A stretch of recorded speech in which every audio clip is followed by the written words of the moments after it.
The trader. Wah, wah, wah. Well, it appears that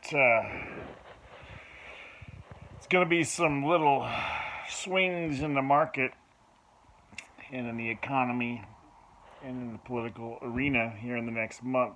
Many things. By the way, welcome back. I haven't been doing my, what's it called? I haven't been doing my bed trader gig. I've just been staying in bed and resting. Haven't had much to say. But now there's a lot going on. So, let's look at the math here. It's not pretty. Honestly, I don't know some of the math. But, mortgage, housing, moratorium on evictions. I think they estimated an average, was it 10 million people will be potentially forced, 7 million. I mean, 7 to 9 million will be potentially forced to be evicted from their apartments, their homes, or rather be required to pay back the past year's rent. Or somehow we got to facilitate these states to do more than 10% of the money that they've been given for the evictions from the feds. And I think that basically just the states are just going to take that money that was used to help homeless people, landlords, and evictees. There's 90% left of the money. Billions of dollars left just sitting there no one's using. So they never set up an organization to effectively distribute the funds. So they just gave money to the states and just let them apparently deliver it however they can. There's no system in place. Doesn't seem like there is much going on. So I think the states are just going to take that money and just use it for their own election campaigns and shit. So I don't think that money's going to last long. So they probably have some kind of, you have this amount of time to use it before you can pay back the old debts, blah, blah, blah, probably by the end of the year. If you don't get it, you're done. So in that number, we're talking about 7 to 9 million people who will be facing eviction due to the lifting of the moratorium and due to the fact that rent is very expensive and the jobs that they say are coming back. Man, it's all just the same jobs. Restaurant jobs, Walmart jobs, data entry. It's all the shit jobs, man. There's no good jobs. There's nothing. It's the same society it was before the pandemic. You gotta have crazy good credit to rent an apartment. You gotta have crazy good work history to get a job. You gotta have good skills. You know, you gotta be able to use the internet, type, manipulate search engines, do social media, all that garbage. You got to do that. You got to have skills. You got to be alert. What are the odds? 1 in 10 can get those jobs. Anyways, 7 million people on eviction moratoriums. Everybody's going to be trying to get a job at Walmart or Fred Meyer. Those jobs will be going fast. Because those are the jobs where you have access to lots of discounts, lots of things like that, securities. Restaurant jobs will probably be pretty good because people can get food, but I don't know, man. So there's that. The eviction moratorium and the 7 to 9 million people facing eviction or facing back rent that's not paid. Only 10% of that 9 million has gotten any money from the $55 billion allocated from the feds. So that money's, I would just almost say that money's gone.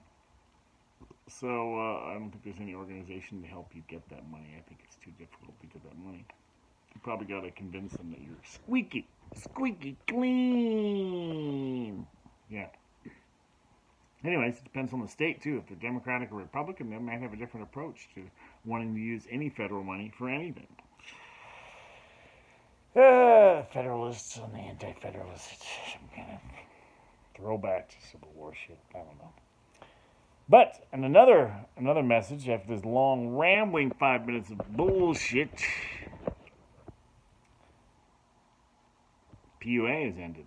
Pandemic unemployment has ended. There's another 10 million of people suddenly without any income.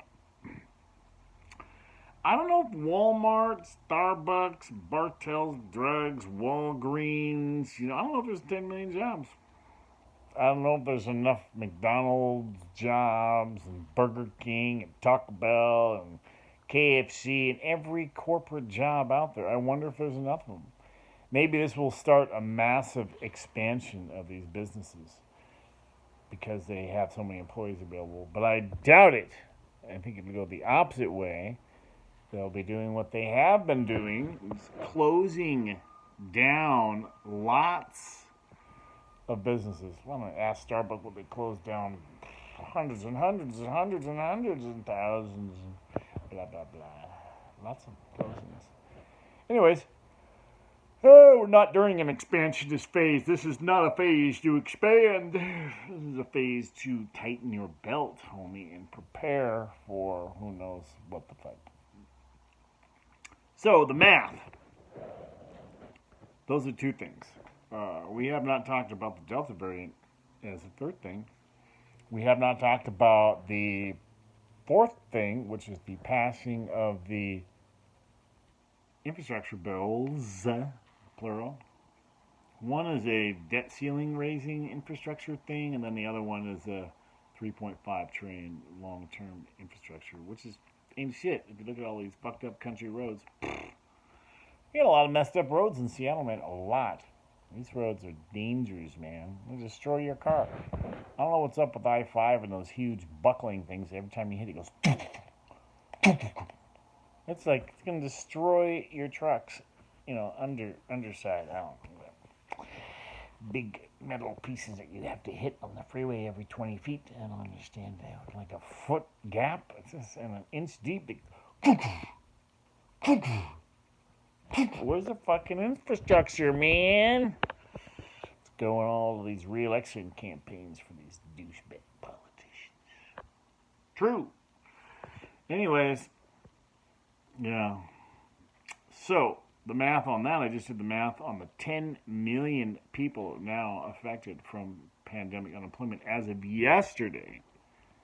So, if 25% of those 10 million people can't get jobs, that's roughly, I did it per state.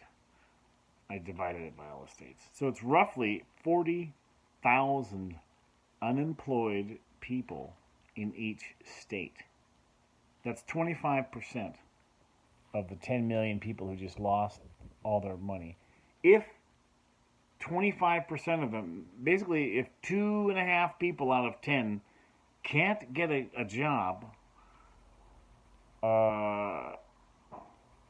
then that's 40,000 new unemployed people in each city, facing high rents, the ending of an eviction moratorium, and the ending of all the unemployment, as well as the future rockiness that will come from the political machinations related to the raising of the debt ceiling, the $1.2 trillion budget or whatever it is, 1.1 and $3.5 trillion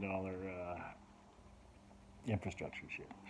So when those things start getting frustrated and they're not passing as quick as they wanted to, well then you will see the market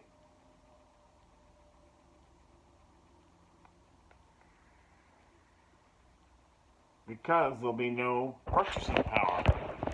Not only will there not be purchasing power, because people won't be buying shit crazy, the only thing that fucking boosted this motherfucking economy was the fucking pandemic unemployment. You fucking tell me it's any different and I'll bitch slap you. That's some fucking bullshit if you think it's anything other than the fucking unemployment money and people buying shit online. There's no other fucking reason for this economy to be booming other than that shit. You got fucking shipping delays. You got, all this transitional stuff into the new automated worlds happening right under our feet. So yeah, we're looking at basically the transition now between the end of pandemic unemployment, which is the closest we ever got to actual universal basic income, and the bridging gap in the next 10 years for automation taking over, and how are we going to bridge that? Could be a rough 5-10 years, getting people to universal basic income by the time automation is taken over 80% of the jobs globally. Some shit, I don't know, just make the fucking numbers up, bah. Okay, so 40,000 if there's 2%, 2.5% who can't get jobs. It'd be 40,000 unemployed per state. If 1% can't get jobs, that's 20,000 people per state facing eviction moratoriums. High rents, potential teetering of the markets, potential, honestly, small bank failures, blah, blah, blah.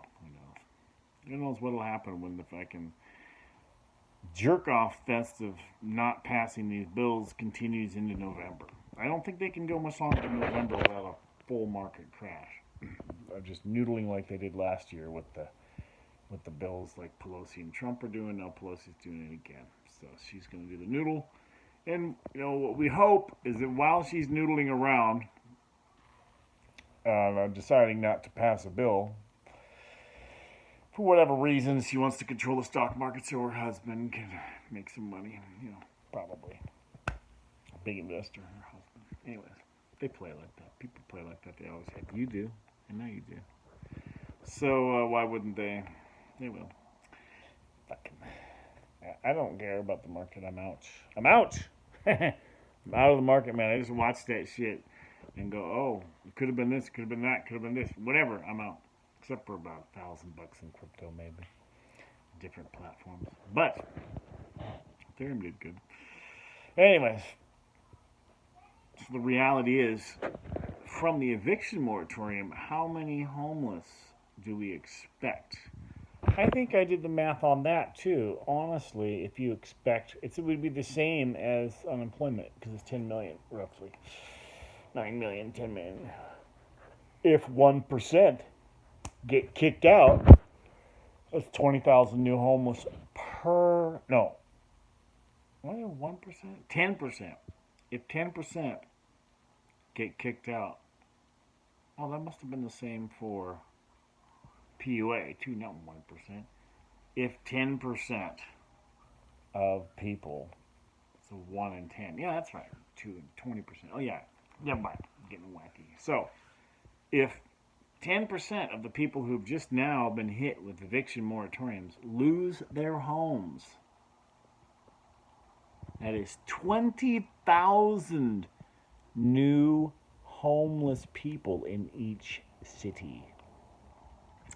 Compound that with the ending of pandemic unemployment, you've got a number of possibly another 20,000 to 40,000 without jobs who will soon be facing hardships. So, really, the smallest number you're looking at per state, it's like 50,000 people. Unemployed, out of work, and facing homelessness. 50,000 people per city. Per state. Per big city. That is crazy. That will balloon the gypsy homeless communities, the RV communities, the tent communities. It's going to balloon up. And they'll double. They'll be doubling this winter. So that's crazy. It could even go more extreme than that. I mean, as you can see, as if Seattle's an example, many of the cops are just quitting. Or they're being told they have to have vaccines, and they might be borderline politically not interested in the vaccines. They said today that 10% or 200 people on the Seattle police force will be forced to leave because they're not going to do the vaccines.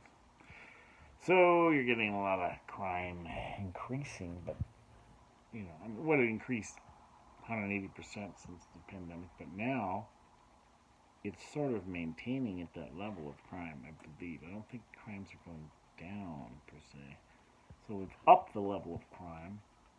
They're going to drop the bottom out of the moratorium for evictions, put people on the street. They've dropped the bottom out of pandemic unemployment, so now you got a lot of new people looking for jobs. They're making people hungry again, like the 70s, man. 12% unemployment, 8% interest rates for loans. 70s, baby.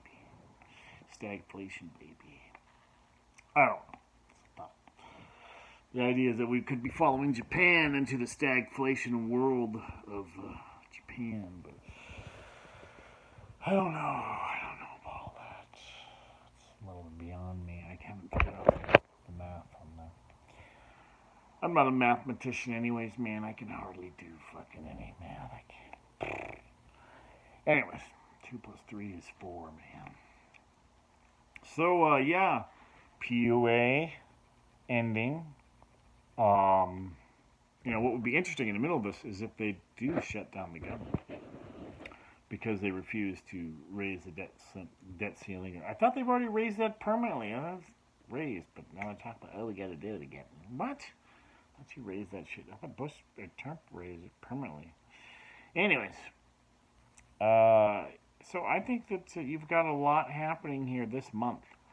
The 27th is when Pelosi is supposed to sign or consider signing the first $1 trillion bill, budget bill, whatever. And then after that, you're going to do the $3 trillion bill. But I think that there's going to be a lot of delays. Looks like it's going to be a problem passing for a while.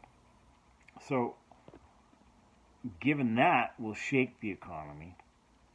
Now, the worst case scenario here on top of all of this, which I have to say, sometimes people cannot resist. They cannot resist fucking shit up. So, pandemic ended. 10 million unemployed and 10 million with no money coming in. Eviction moratorium. 10 million people roughly owing money and set to lose their jobs. Only 10% of them have even acquired the money from the Fed that has been allocated, so they're being blocked. 90% of them are being blocked from getting that money. So that's going to go to re-election campaigns, whatever. So there's 20 million people in harm's way, honestly, dealing with hardships. Yeah, some will get jobs and be able to kick ass, but at least 2 out of 10 are not going to be able to. Trust me. Especially in this economy, in this environment where the Delta variant is raging. Before even flu season. That's out of control. So, in eviction moratoriums of the 10 million. Pandemic aid, 10 million. Now, the nightmare situation is that they don't pass the infrastructure bills, which is the only thing that will save the dollar. Without the passing of the infrastructure bill, probably by December, you will see insane inflation. Insane. By January. It would be crazy, I think. Without the passing of this bill, you're going to see a domino effect in the government and in society. It doesn't seem like such a big thing, but they just set up the stage with the ending of the PUA and the ending of the eviction moratorium. They set the stage for, they really can't afford any rocky ground right now. But then again, the market goes up when everybody suffers and starves and dies. So perhaps it's all good. They don't care, and the market will continue to rise even though employment's up or unemployment's up. People are out of money and people are losing their homes. Maybe the market, well, that's what it did during the pandemic, so it probably will rise. But we know that the market is fickle and everything is based on the future hedges against inflation. Blah, blah, blah. So, And not to mention the $150 billion fucking bonds that are buying every month of these shitty corporate. They're buying junk bonds. Fuck. They're buying corporate bonds. Crappy corporate bonds. Another game. Michael Burry's probably right. We're just fucking speculated bubble from all time. So, what would be the nightmare scenario is that Janet Yellen would start she would start raising interest rates. I believe this could be something that could happen before January. Janet Yellen can't fucking help herself. She can't.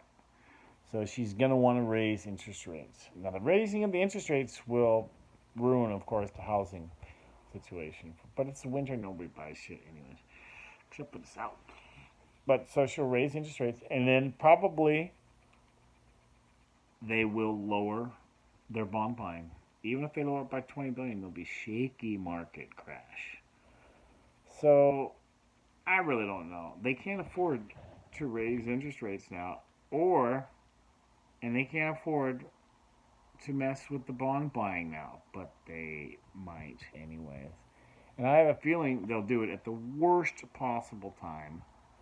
They'll do it while the market is teetering from the infrastructure bill not passing. And then they'll start talking about raising interest rates, pulling back on the bond buying, and the market will probably crash. I'm thinking 20%. So 20% if the Dow is at 35,000, what's that?